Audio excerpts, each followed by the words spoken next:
우리 성도 여러분 안녕하십니까?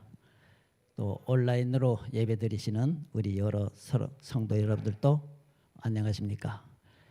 시원한 가을바람 불지만 오늘 이 안식일에도 그리운 얼굴들을 다 보지 못하고 예배를 함께 하지 못한 것에 대해서 참 안타깝게 생각합니다만, 있는 곳에서라도 오늘 그 화면을 통해서 마음을 하나님께로 향하는 귀한 시간이 되기를 바랍니다.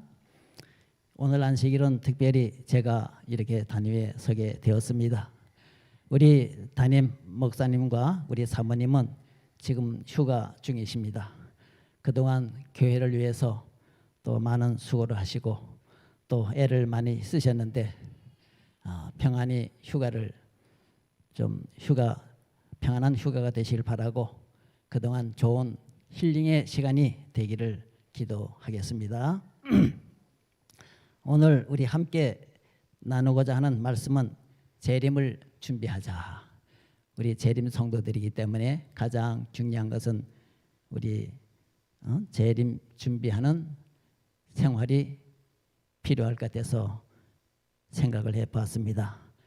아까 우리 다 같이 봉독했던 말씀 있죠? 요한복음 14장 1절로 3절에 있는 말씀, 우리 예수님께서는 약속하셨습니다. 우리 근심하면서 살 수밖에 없는 우리 백성들에게 위안의 말씀을 주셨습니다. 내가 다시 오시겠다는 이 약속이야말로 우리에게는 얼마나 큰 기쁨의 소식인지 모릅니다. 우리 하나님께서는 약속을 잘 지키세요. 근데 우리가 약속을 잘 안 지켜서 약속을 잊어버리고 그 약속을 좀 경시 여기고 무시하는 그런 경우가 많이 있기 때문에 그 약속이 좀 무의미하게 우리가 만들 수가 있는 것 같습니다. 그래서 우리 성경 전체가 사실 한마디로 얘기하면은 약속입니다. 우리 성경은 약속. 몇 가지 약속을 하셨습니까? 구약하고 신약하고 약속을 하셨습니다.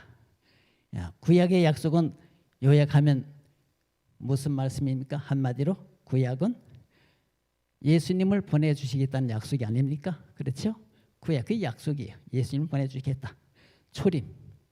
그래서 죽어가는 인간을 구원해 주시기 위해서 이 땅에 너희들 이 약속을 잊어버리지 말라고 아침과 저녁 절기마다 수천 수마리의 양을 죽여 잡았습니다. 예수님이 오실 때까지 내가 이렇게 올 것이니까 너 준비하라고. 그래서 예수님이 오시긴 드디어 이 땅에 오셨지 않습니까?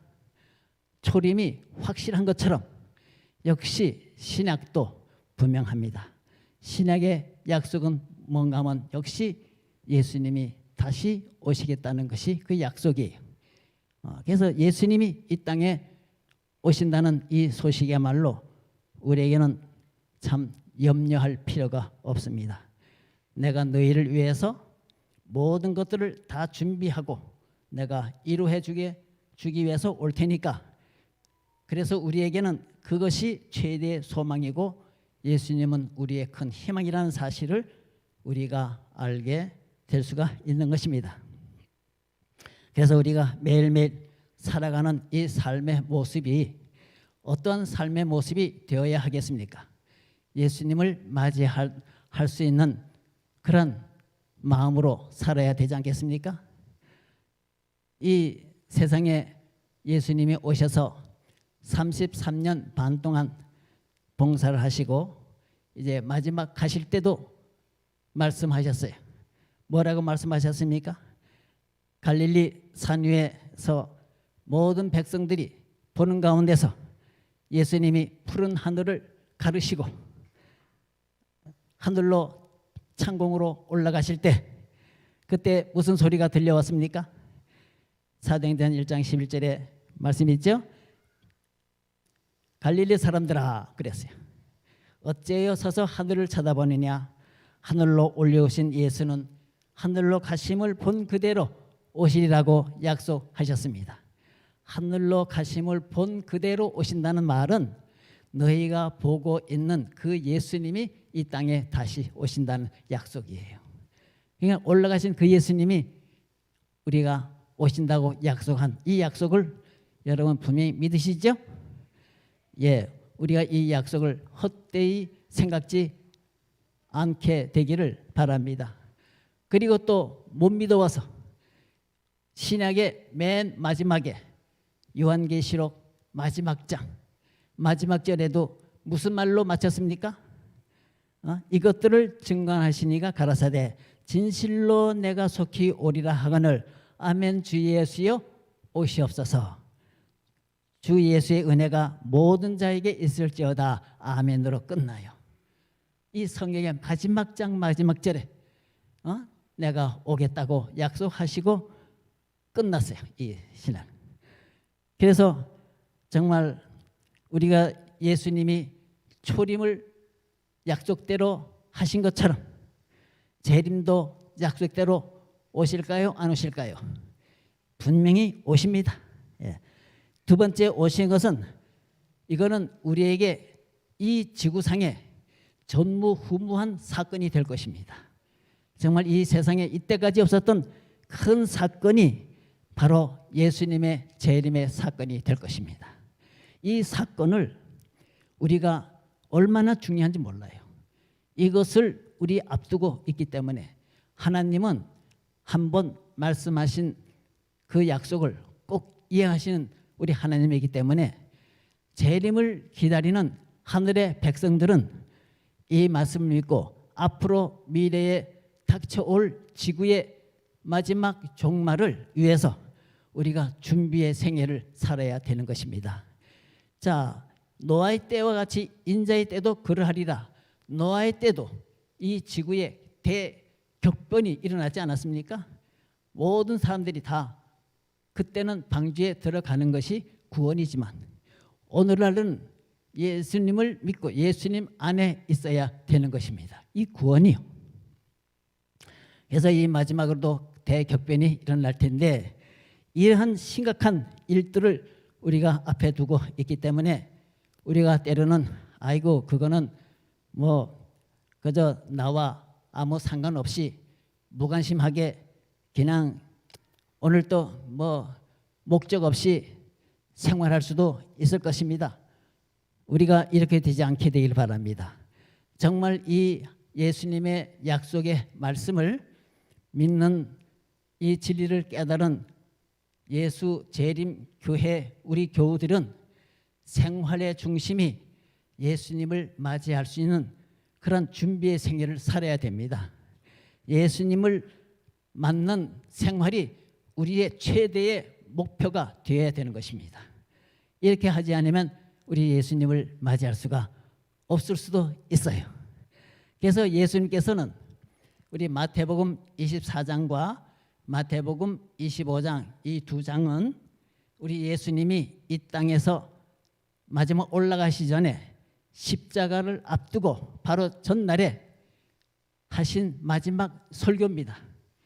마태복음 24장과 25장. 그래서 우리는 마태복음 24장과 25장의 말씀을 잘 유의해야 볼 필요가 있는 것이에요. 그래서 24장에는 내가 이 세상에 내가 올 때쯤 돼서 이러한 징조들을 내가 너에게 보여줄 테니까 이런 징조들이 일어나는 것을 보면은 내가 가까이 온 줄 알고 너는 깨어서 준비하라고 말씀하셨어요. 자, 그 징조들이 많이 있잖아요. 지진의 징조, 민족이 민족을 서로 어떻게 해요? 대적하고 나라가 나라가 서로를 대적하고 또 점점 가면 갈수록 뭐가 식어져요? 사랑이 자꾸 식어져 가요. 사람들의 마음이 얼마나 강팍한지 몰라요. 이제는 잘못하고도 이제는 떳떳하고 알겠어요? 이제 남을 뭐 짓밟고 하는 이제는 그렇지 않으면 살아남을 수가 없는 아주 참 혹독하고 아주 어려운 그런 현실을 보고 있어요. 그래서 사랑이 식어지고 그 다음에 복음이 온 땅에 전파된 후에 내가 이 세상 끝이 오겠다.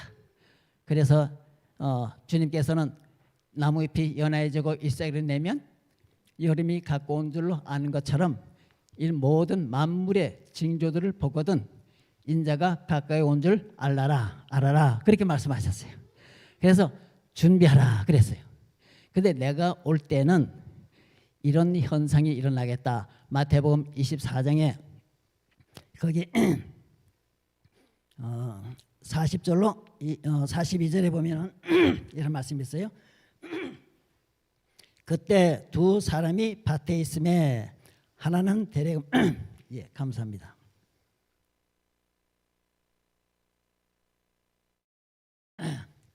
이제 나이가 들었는지 이제 참 말이 참 어눌해져서 잘 안 나오네요.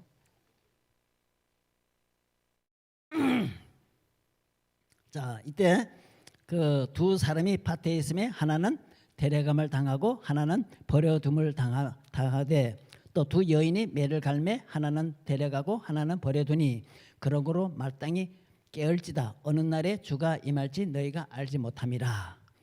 두 사람이 똑같은 장소에서 뭘 하고 있었어요? 매를 갈고 있었어요. 맷돌질 하고 있었어요. 똑같은 장소에서. 또 똑같은 장소에서 밭에서 그 일을 하고 있었어요. 근데 하나는 데려감을 당하고 하나는 버려둠을 당하겠다는 얘기예요. 자, 일하는 모습이 다 비슷했어요. 모양도 비슷하고 또 똑같은 환경에서 또 그런데 하나는 데려가고 하나는 버려둔다는 얘기입니다. 두 여인도 마찬가지죠. 자, 이 말씀은 섭섭하게도 예수님의 재림을 목적으로 삼고 희망을 가지고 준비하면서 사는 사람이라 할지라도 어떻게 해요? 전부 다 재림의 소망에 성취할 수가 없다는 얘기죠. 맞이할 사람도 있고 맞이하지 못할 사람도 있다. 다 나도 예수님을 맞이하기 위해서 준비하고 생활하는데 예수님을 맞이하지 못한다니 목사님 그거 무슨 말씀을 그런 말씀을 다 하십니까? 나는 확신을 가지고 있습니다. 여러분 그렇게 말씀할지 모르지만 예수님께서는 분명히 말씀하셨어요. 똑같은 장소에서 똑같이 예배드리고 똑같이 찬송하고 믿음으로 살고 복음 전하고 했다 할지라도 갈 사람 있고 못 갈 사람 있고 갈라지겠다는 거예요. 섭섭한 얘기죠. 가는 사람은 좋겠지만 못 가는 사람은 얼마나 섭섭하고 안타까울까요? 그래서 예수님께서는 그래서 그 다음 설교를 하신 거예요. 24장에 징조가 있고 이런 문제가 생기니 준비해라. 그래서 이렇게 갈 사람이 있고 못 갈 사람이 있으니까 너 이렇게 하면 갈 수가 있다는 것을 말씀해 주셨습니다. 그래서 갈 수 있는 사람의 특색이 있어요. 특색. 이런 사람은 갈 수 있어요. 바로 우리 거기 또 갈라지는 얘기가 많이 나오는데 특색이 예수님을 맞이할 수 있는 재림을 맞이할 수 있는 사람은 특색을 가져야 합니다. 자, 똑같은 환경 가운데서 있었지만은 다 거룩한 무리 가운데 들어왔다고 하지만 이 자체가 예수님의 재림을 맞이할 수 있는 완전한 준비가 되는 것이 아니다. 이제 뭔가 하면 여기에는 반드시 준비의 과정이 있는데 그 준비의 과정으로서 뭘 말씀해 주시는가 하면 마태복음 25장에 말씀을 주신 거예요. 25장에는 뭐가 나오는가 하면 세 가지 비유가 나와요. 세 가지 비유. 알겠어요? 하나는 무슨 비유가 나오는가 하면 열처녀 비유가 나와요. 25장에 열처녀 비유가 나오고 그 다음에 두 번째로 예수님이 비유로 말씀하셨는데 달란트 비유로 말씀하셨어요. 또 세 번째 비유가 나오는데 양과 염소의 비유를 말씀하신 거예요. 그래서 이 비유는 전부 다 보면은 선량한 사람들이 누군가 다 기다리는 이야기입니다. 알았죠? 신랑을 기다리죠. 주인을 기다리고 임금을 기다리고 다 믿는 사람들이 기다리는 그러한 모습을 말씀하셨어요. 열처녀는 누구를 기다렸습니까? 거기에 보면요, 열처녀가 누구를 기다렸습니까? 예, 신랑을 기다렸죠. 세 종이 나오는데 세 종은 누구를 기다렸어요? 주인을 기다리고. 양과 염소는 누구를 기다렸어요?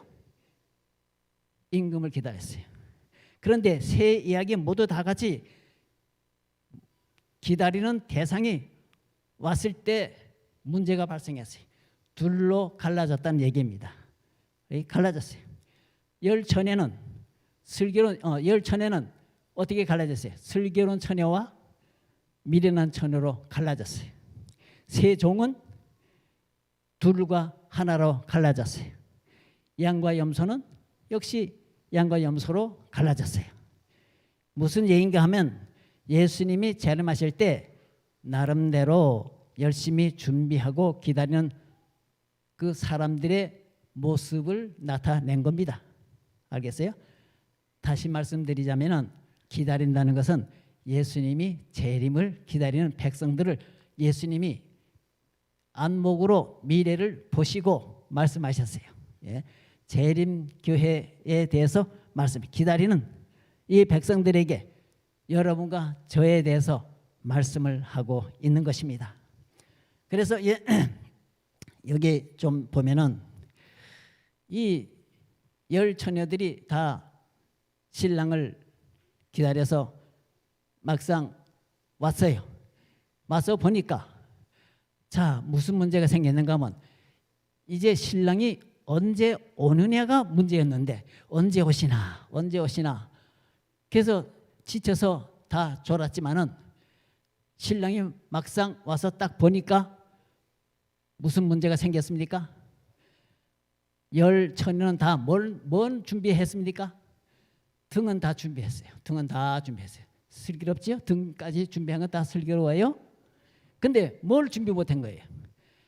슬기롭다는 것은 기름을 준비했고 슬기롭지 못한 여인은 기름을 준비하지 않았잖아요. 그래서 여긴 슬기롭다 또 미련하다 하는 얘기는 선하다, 넌 악하고 저 여자는 아주 나쁘다, 좋다 그 문제가 아니고 여기 등을 가졌다는 얘기는 이 열 처녀들이 다 등을 가졌다는 얘기는 하나님의 말씀을 다 가졌다는 얘기입니다. 주의 말씀은 내 발에 뭐라고 그랬어요? 시편에 보면 내 발의 길이요 내 등의 빛이라 그렇게 말씀하셨거든요. 다 하나님의 말씀을 알고 다 말씀을 듣고 한 사람들인데 다 공통점은 신랑은 예수님이신데 예수님을 기다리고 있었는데 막상 예수님이 와서 보니까 뭐가 부족했어요? 뭐가 없었어요? 기름이 없었어요. 우리 예수님이 요걸 말씀하신 겁니다. 그 비유를 말씀하시면서 너희들이 내 말을 듣고 이제 나의 말씀을 내 성경을 증거하기 위해서 노력하고 또 성경 말씀을 인해서 너희들이 많은 변론도 하고 그렇게 했지만은 결국은 내가 올 때 성령을 준비하지 못한 거로 인해서 맞이하지 못하겠다. 그 말씀을 하신 거예요. 예? 기름은 성령이잖아요. 성령. 그래서 우리가 대개 이 열처녀 비유에 대해서 이 성령에 대해서 우리가 말을 많이 하는데 이 성령이라고 하는 개념이 머리에 잘 들어오지 않아요. 그렇죠? 저 개신교도처럼 성령 받았다 하면 받은 표시를 내지요. 그게 뭡니까? 방언. 예, 방언이 아니에요. 뭐 따따따따따 뭐 방언하다. 방언의 은사를 받았다고 성령 은사를 받았다고 떠들어서 난리치고 법석 떨잖아요. 아주 요란하게 하잖아요. 우리 주님은 그게 아니거든요. 방언에 대해서 잘못 알고 이해하고 있는 게 성령의 역사를 너무너무 잘못 알고 있는 거예요. 우리 잘못 말할 수도 있고요. 우리가 성령은 우리 하나님께서 인간의 제한된 지식이나 안목으로서는 그 역할을 하는 작용을 우리가 잘 볼 수가 없어요. 우리는 그래서 예수님께서는 인간이 보고 듣고 아는 것을 통해서 모르는 사실을 우리에게 가르쳐 주시기 위해서 성령을 뭘로 말씀했는가 하면 비둘기 모양으로도 말씀하셨고 불로도 말씀하셨고 물로도 말씀하셨어요. 그리고 또 그 니고데모가 예수님을 찾아왔을 때 너가 거듭나지 않으면 하나님 나라를 볼 수가 없다 하니까 아니 나 같은 사람이 하나님 나라 거듭나지 못하면 하나님 나라 못 보는 누가 본단 말이냐. 아주 자부심을 잔뜩 가지고 있었거든요. 라피오 국회의원이요. 아주 정말 성령을 내놓으라 철저하는 사람인데 나 같은 사람이 못 보면 그건 누가 들어갈 수 있느냐. 물과 성령으로 나지 않으면 안 된다 그랬어요. 내 성령을 말씀해요. 그럼 그게 뭐냐? 그러니까 예수님께서 뭐라고 말씀하셨어요? 자, 그 성령이 바람이 이무려 불매 소리를 들어도 어디서 오며 어디로 가는지 알지 못하느니 성령으로 난 사람은 다 이러하니라. 요한복음 3장 8절에 예수님이 니고데모에게 하신 말씀이에요. 바람으로 비유했어요. 성령을 바람으로. 내가 이 바람 우리가 볼 수 있습니까? 없습니까? 없어요. 만져볼 수 있어요? 만져보지면 뭐 느낌이 없어요. 그러나 존재한다는 것은 어떻게 나무가지가 흔들리는 걸 보고 알 수 있잖아요. 또 우산을 쓰고 하면 우산을 막 그냥 이렇게 날려버리는 바람이 세구나. 이 어떤 그 작용을 알지만 볼 수는 없어요. 그렇지만 우리가 성령이 이 바람이 없다고는 말할 수 없지요. 보이지 않는다고 해서. 그래서 이 성령이 우리가 만질 수도 없고 볼 수도 없고 하지만 뚜렷하게 나타나는 그 결과물이 있는데 그 결과물을 보고 하는 것처럼 알겠어요? 성령도 이렇게 그 결과가 뚜렷하게 나타나는 것을 우리가 볼 수가 있느니라고 말씀하셨어요. 그 결과물이 바로 뭔가 하면 우리 성령의 그 선물이지 않습니까? 성령의 열매라고 있죠. 예, 그런 열매들이 맺히는 그 과정을 말씀하고 있는 것입니다. 그래서 이 성령은 볼 수가 없지만 그 결과물은 분명히 있다는 것입니다. 그 결과물을 보기 위해서는 너희들이 이렇게 해야 된다고 그 다음에 세 번째 비유를 말씀하신 거예요. 그 세 번째 비유가 바로 성령의 결과물을 만들기 위해서는 이렇게 한다는 것을 달란트 비유로 말씀하신 겁니다. 알겠습니까? 그래서 이 세 비유를 말씀하신 그것이 하나의 연결된 고리입니다. 우리 계시록이나 다니엘서에 보면은 그 여러 그 같은 역사지만은 한쪽은 왼쪽 보여주고 오른쪽 보여주고 입체적으로 다 보여주시잖아요. 그렇죠? 우리의 품성의 모양도 입체적으로 보여주고 있는 것이에요. 그래서 성령이 필요하고 성령이 네가 볼 수 못하지만 그러나 성령의 결과물은 분명히 있다는 것을 우리에게 말씀하고 있는 것이에요. 그 결과물이 바로 달란트 비유입니다. 달란트 비유. 이게 표시하는 게 뭐냐 하면은 자, 세 종에게 우리 예수님이 가시면서 달란트를 나눠주시는 건데 한 사람에게는 달란트 몇 개 줬어요? 한 달란트 5달란트 줬죠. 또 한 사람에게는 얼마 줬어요? 2달란트 줬죠. 또 한 사람에게는 얼마 줬어요? 달란트를 주었어요. 근데 이 한 달란트 받은 사람은 어떻게 했어요? 악하고 나쁜 사람입니까? 예? 정말 이 한 달란트 받은 사람이 악하고 나쁜 사람이라고 하면은 아이 기분 나쁘네. 누구는 5달러 주고 누구는 2달러 주고 나는 왜 한 달란트만 줘? 아이 이거 기분 나빠서 그저 한잔 해야 되겠다. 나쁜 짓 하고 팔아가지고 놀고 먹고 써버리고 그렇게 하지 않았어요. 이 한 달러 받은 사람이 어떻게 했는가 하면 묻었어요.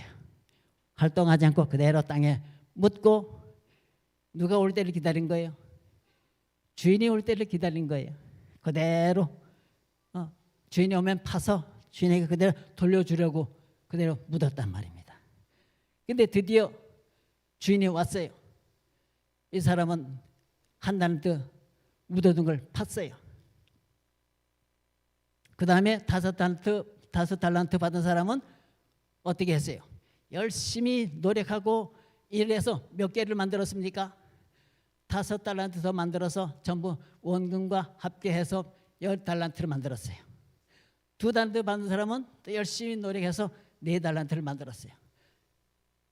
이 한 사람은 몇 개를 가져왔어요? 1개를 가져왔어요.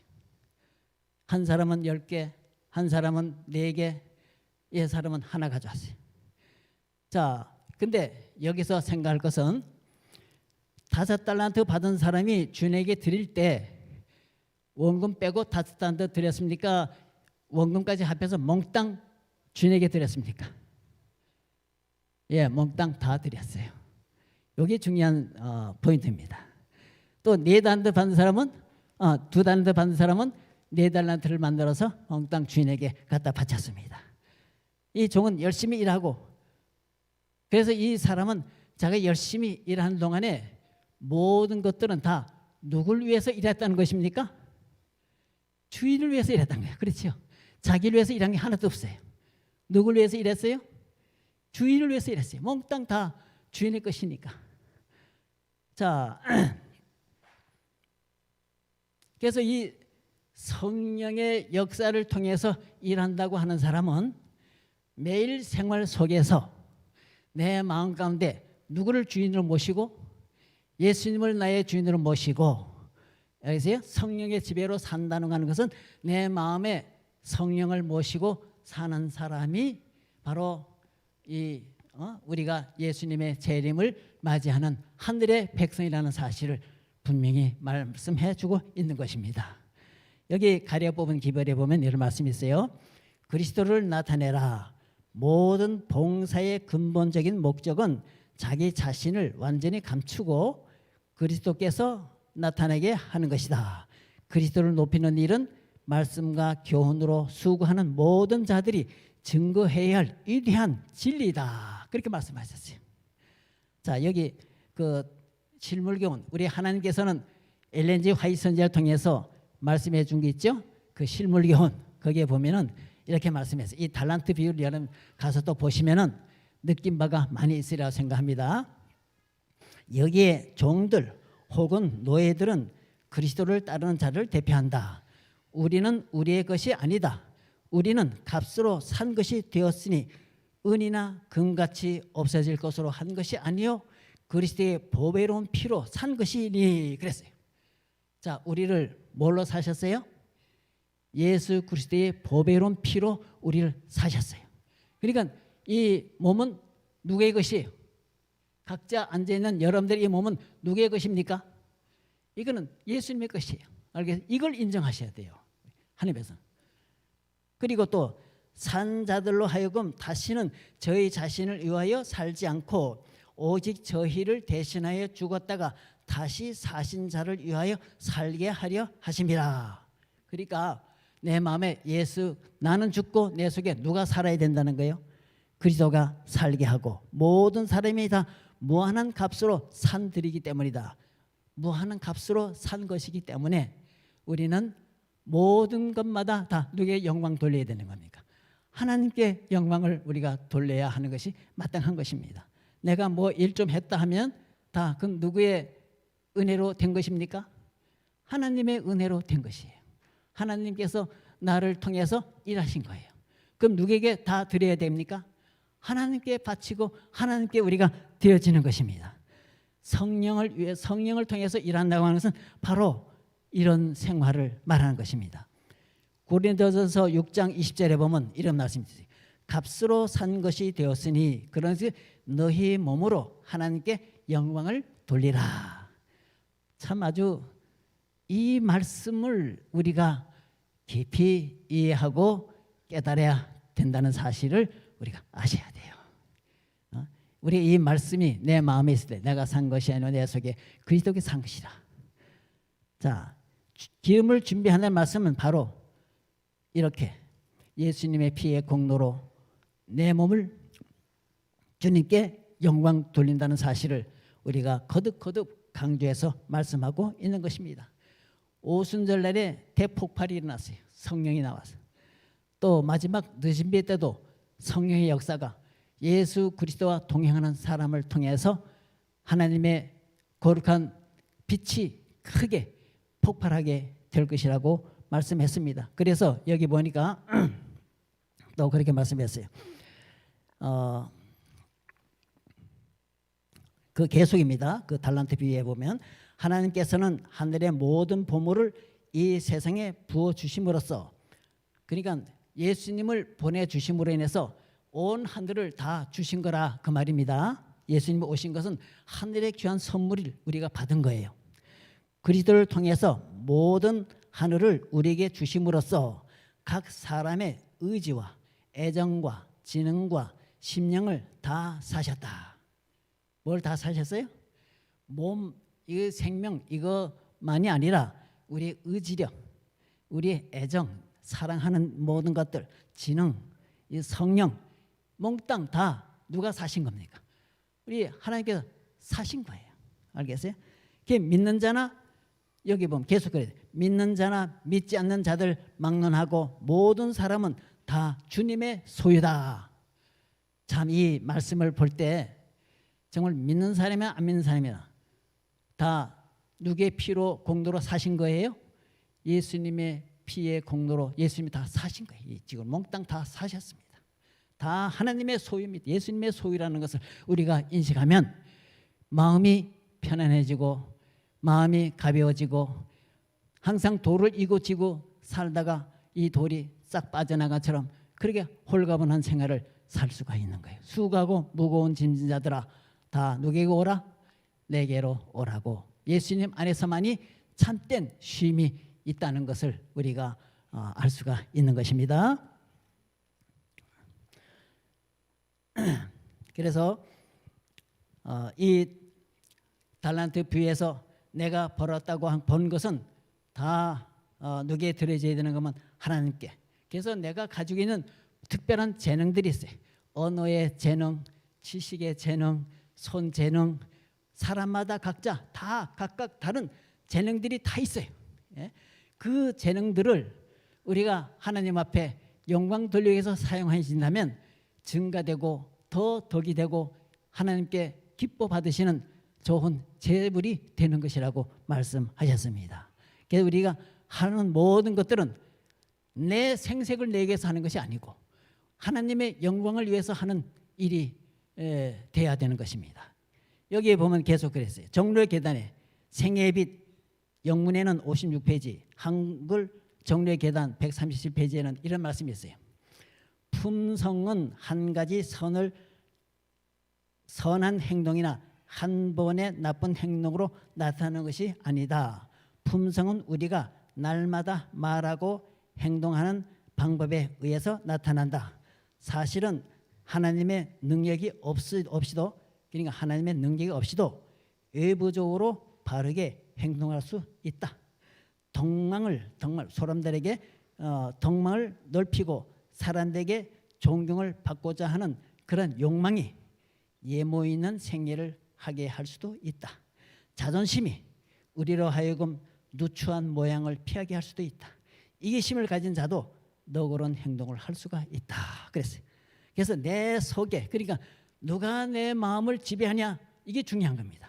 그래서 내 마음속에 생각이 누구에게 가 있느냐, 내 주인이 누구냐, 내가 주인이냐, 예수님이 주인이냐, 이게 중요한 겁니다. 그래서 나의 열정과 내 최대 능력은 누가 지배하고 있는가, 내가 어느 편에 속해 있는가, 어느 방법으로 어떻게 내가 판단할 수 있는가 하면 그것으로 판단이 된다고 그랬어요. 그의 소유와 그의 몸은 다 그의 것이라고 인정하면서 생활하는 생활. 그리고 그리스도에게 속했다면 우리는 가장 절실한 생각은 그분에 대한 것이고 우리가 가지고 있는 모든 것과 우리의 존재 자체도 그분의 것이 된다. 우리는 그분과 같이 되고 그분의 영이 우리 안에 거하기를 원한다. 우리는 그분의 길을 따르고 모든 일에 있어서 그분을 기쁘게 하고자 열망한다. 우리가 예수 그리스도 안에 새 사람이 되면 우리 생애의 성령의 열매를 맺게 될 것이다. 그게 종료의 계단에 거기 계속 말해요. 이 열매는 그냥 열매를 맺히는데 이 열매가 분명히 사랑과 희락과 화평과 오래 참음과 자비와 양성과 온유와 충성과 절제 열매를 맺히게 될 것이다. 얼마나 분명하고 똑부러지게 말씀하셨잖아요. 우리가 어떻게 살아야 돼? 정말 예수님과 떨어져서는 안 돼요. 우리 예수님 포도나무요, 우리는 가지라고 했잖아요. 하여튼 우리가 예수님 안에서만이 우리가 살 때만이 구원이 있는 겁니다. 시간이 벌써 이렇게 됐네요. 예. 우리 반주자가 올라오는 거 보니까 끝나는 뜻 같은데. 제가 그래서 우리 예수님이 이 땅에 재림하십니다. 예수님이 이 땅에 오실 텐데 오시는 목적이 있어요. 2000년 전에 예수님은 어떤 모습으로 이 땅에 오셨는가 하면 농사꾼으로 오셨어요. 초라한 농사꾼으로 오셨어요. 말씀의 씨앗을 뿌리기 위해서 이 땅에 오셨습니다. 알겠어요? 그래서 이제 예수님 두 번째 오시는 것은 거두기 위해서 오십니다. 우리 요한계시록 14장 14절에 이런 말씀이 있습니다. 내가 보니 흰 구름 있고 구름 위에 사람의 아들 같은 이가 앉았는데 그 머리는 금면류관이 있고 그 손에는 이한 낫을 가졌더라. 또 다른 천사가 성전으로 나와서 구름 위에 앉은 이를 향하여 큰 음소로 외쳐 가로되 내 낯을 휘둘러 거두라. 자, 여기 인자와 같은 이는 예수님을 말합니다. 오실 때 손에 뭘 들고 나온다고 그랬습니까? 이한 낫, 아주 잘 드는 낫을 가지고 오신다. 왜 낫을 가지고 이 모양 보여주셨습니까? 예, 추수하기 위해서 뿌려진 말씀들이 모든 백성들의 마음 가운데 예수 그리스도를 모시고 사는 그 백성들을 어디에 거두게 열매를 거두시기 위해서 오시는 겁니다. 알겠어요? 농사꾼들이 뭐 대를 보기 위해서 꽃을 보기 위해서 뭐 그걸 거두기 위해서 추수하지 않습니다. 열매를 보고 거두기 위해서 추수를 하는 것처럼 예수님도 마지막 이 땅에 오실 때 이 이한 낫을 가지고 추수하기 위해서 오시는 것으로 상징적으로 말씀을 하셨습니다. 분명히 예수님은 오십니다. 우리는 이 세상에 사실 때 조금 더 흔들림 없이 사시길 바랍니다. 우리를 인도하시고 지켜주시고 이스라엘 백성들을 무사히 가나안 땅까지 인도하신 것처럼 이 애굽 같은 세상에서 우리 하늘 가나안 땅까지 갈 때는 흔들림 없이 우리는 예수님 안에서 승리하시는 여러분과 제가 되시길 바라면서 오늘 말씀 마치겠습니다.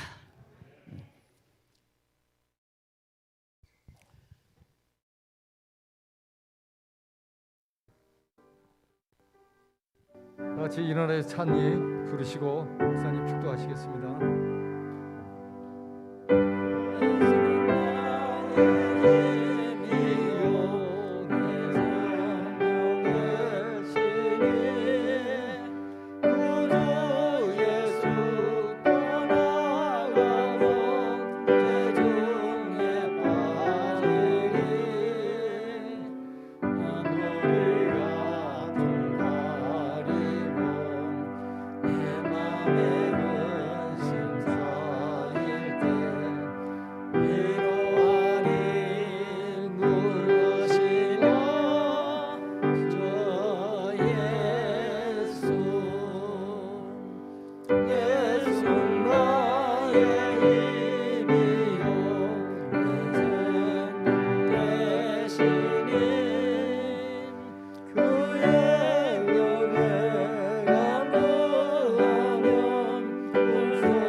의지하고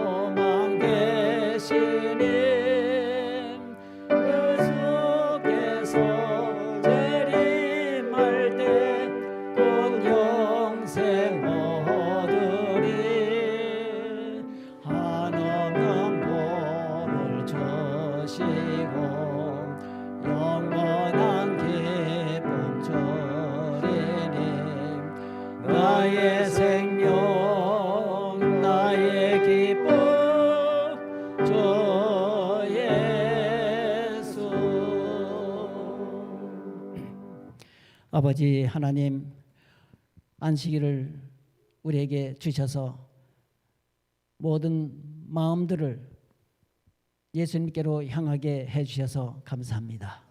아버지 하나님, 우리의 마음을 혼란하게 하는 일들이 세상에 너무나 많지만 주님께서 우리에게 주신 이 빛을 따라서 생활하게 해주시고 말씀 안에서 늘 승리하는 삶이 되게 하여 주시옵소서. 아멘. 작은 일로 인해서 우리가 흔들리지 않게 해주시고 예수님만을 바라보고 우리 마음 가운데 주님을 늘 모시면서 승리하는 삶이 되도록 은혜와 축복을 내려주시옵기를 간절히 바라고 원하며 사랑이 많으신 예수님의 이름으로 기도드리옵나이다.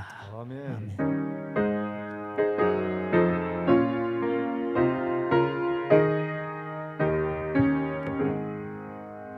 내 주님 오시리 다스리 오시리 내가 동정에서 주를 만나겠네 내 구주 예수 같이 오시리.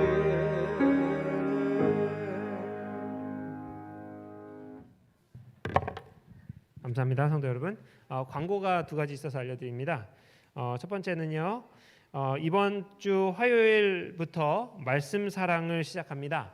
화요일 오전 10시에 1층에서 모여서 말씀 사랑반을 진행하도록 하겠습니다. 원하시는 분들 또 참석하기를 또 초청하고 싶으신 분들 함께 모두 모여서 말씀을 함께 나누고 또 제자로서 훈련되는 시간이 되었으면 좋겠습니다. 두 번째 광고는요. 이 돈이 들어있는 봉투인데 어떤 분께서 떨어뜨리신 것 같습니다. 주인이신 분은 방송실에 놔둘 테니까 찾아가시면 되겠습니다. 감사합니다.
Jesus, you're my